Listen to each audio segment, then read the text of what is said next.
Checking in for a shoulder workout today in the AUK gym. Glad to be back in the gym after a few days off. I was training at home. I like the simplicity, so I had a good chest workout, a back workout and a leg workout previous to my other videos at home. And I always start off with incline press for shoulders to warm the chest up, as well as hit the upper chest, as it always is a lagging body part. I chose the dumbbell press here because I could get some good flexibility here, a good contraction at the top and a good range of motion. And I'm quite surprised with how heavy I managed to go. I get up to 35 kilo dumbbells, which for someone like myself who hasn't benched in quite a while or as consistently as I should be, I'm quite content with that weight. And this is one of my favourite dumbbell exercises for the chest, really. Incline is always the best way to go and start when you've got the most energy, as well as working the stubborn chest muscle. And this is my final set, and I'm not going to failure on every set here.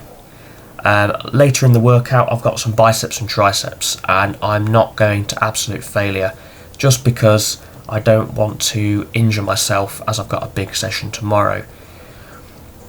But definitely on the presses today, I've got some shoulder press after this. I'm definitely going to failure on these last couple of sets. I find that the dumbbell press is a lot more challenging than the barbell press. Better contraction, and you have to stabilise yourself. You can't just rely on the bar being equal. One dumbbell and the dumbbells are very they've got a mind of their own, so you've got to concentrate more and balance them. And this has got to be a favourite exercise of mine again for shoulders. A Smith machine, high incline to shoulder press, so to vertical seat shoulder press. I find that when I'm sat perfectly vertical, the mobility starts to fade away, and I don't have the real feel for it. But when it's just at that little crook in between a shoulder press and a high incline, that's where the real tension is for me. Different for everyone. I'm just taking the top off there. It's still we haven't had great weather yet in England, but it's still quite humid, and especially down here with no real aircon or any ventilation, it gets very stuffy. This was a great exercise. I did plenty of sets here, plenty of volume.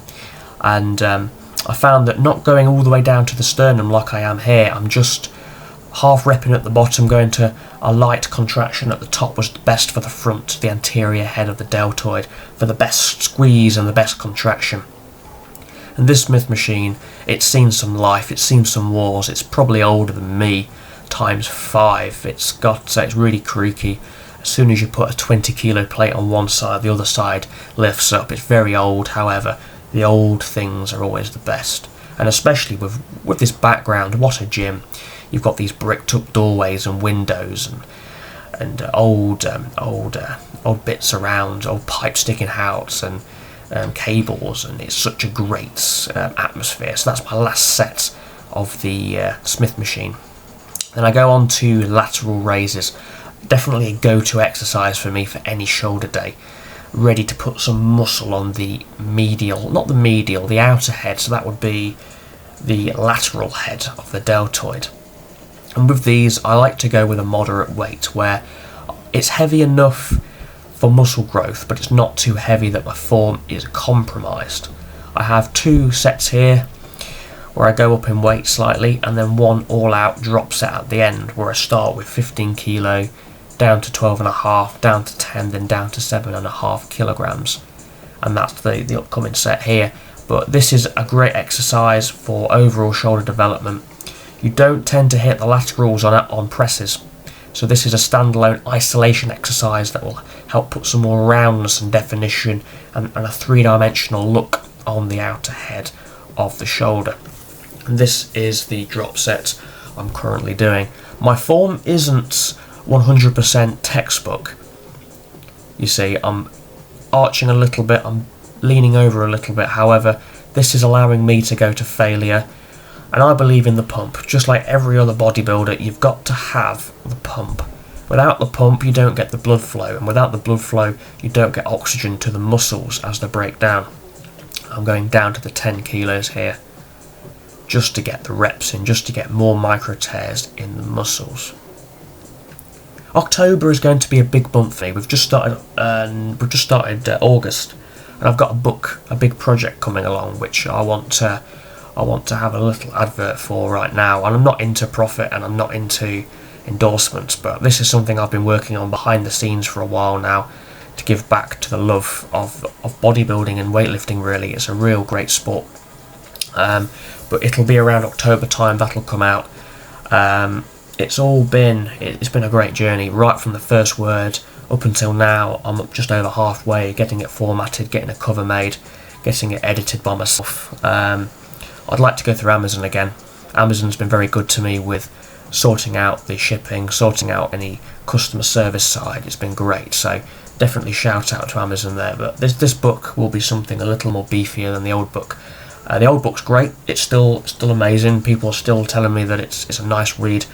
However, I want something that's chunkier, a little bit thicker to read, and something that's really going to be even more beneficial. Bodybuilding 2.0. I'm not sure what to call it yet, but leave a comment in the description and tell me what you think. But a book will be coming out in the near future. I've done some front raises here, a couple of sets, and now I'm on to reverse fly with dumbbells. And I find that supporting your head on the top of an incline bench helps with the clarity of the form. And I'm going a little heavier than I should here, so it's more of a row than a fly. However, this allows me to activate more of the upper trap as well as the rear deltoid, giving me a little more weight to move around and therefore hopefully more mass. And this was a great exercise to build the pump. Just with 12.5 kilo dumbbells, it was a great working set and a great set for the rear deltoids. I'm now onto biceps with the easy bar preacher curl. The preacher curl simply means that the back of your arm is supported. Therefore, you cannot cheat, and therefore it isolates 100% the bicep. 5 kilo plates either side for a warm up. Now, I do something that every gym bro does one point in their life. They go and put powerlifting plates on just to look even better. To be honest with you, they're the only ones lying around in the area, but it does look pretty cool. I'll probably use this for the thumbnail as well. It looks pretty catchy. But when I was back in the old gym, pure gym, I'd curl with probably a 20 kilo plate each side, plus a 5, plus a 2.5 for reps. I really got my isolation bicep curl really dialed in at that point. However, after watching videos on all these cringy compilations of people's biceps tearing, I definitely shot away from this exercise for a while. But it's a great exercise when you're warmed up and you know what you're capable of doing. That's the important part of exercise. When you know your capabilities and know how far you can push for a good rate of reward versus risk, that's when you'll win. It's when you go and battle with exercises that you shouldn't be doing, or you're not used to, or you've never done before, or you're injured, or you've just off a break. That's when you gamble with your health and with your tendons. So I went all the way up to, I believe, 10, 20, 30 plus the bar, so call it 35 kilos. I'm now back down to 25. To be honest, this was great, and this is all I really needed for the biceps. And on the other side of the gym, pretty much next to me, there was this guy deadlifting, and he went to the toilet, so I just thought, hell, I'll do a rep, show him who's boss. And it was quite light, actually. I thought, oh, this is going to be a struggle, don't look like an idiot, but no belt, no straps, that's how we do it. But I just thought, get a deadlift in there really quick, cheeky leg pump. But the strange thing is back in my old gym, I'd do chest, and I'd find myself on a leg press, or I'd find myself searcher squatting or deadlifting. I just can't still, I've got to be doing legs or back. I just hate arms, chest, pressing, anything that's not leg back. Doing some tricep pushdowns here, doing sets of 20 reps, and then a couple of curls thrown in. I didn't go galore with the arm training today, as I want to hit them on their own later in the week, potentially in the home gym. And I think that if I blitz them too much now, I won't have fully recovered by the time I train them. And this marks the end of the video near enough. Please do like and subscribe to help the channel grow. We are little, but I can see us going a long way, and definitely do leave a comment in the description of what you want to see. Leave a comment in the comment section, I must say, of what you want to see next time. So thanks very much for watching. I'm hoping to do legs tomorrow, or deadlifts, or something big and heavy. as a legs is my favourite body part to train with the squats and the deadlifts. So check it out. Goodbye for now.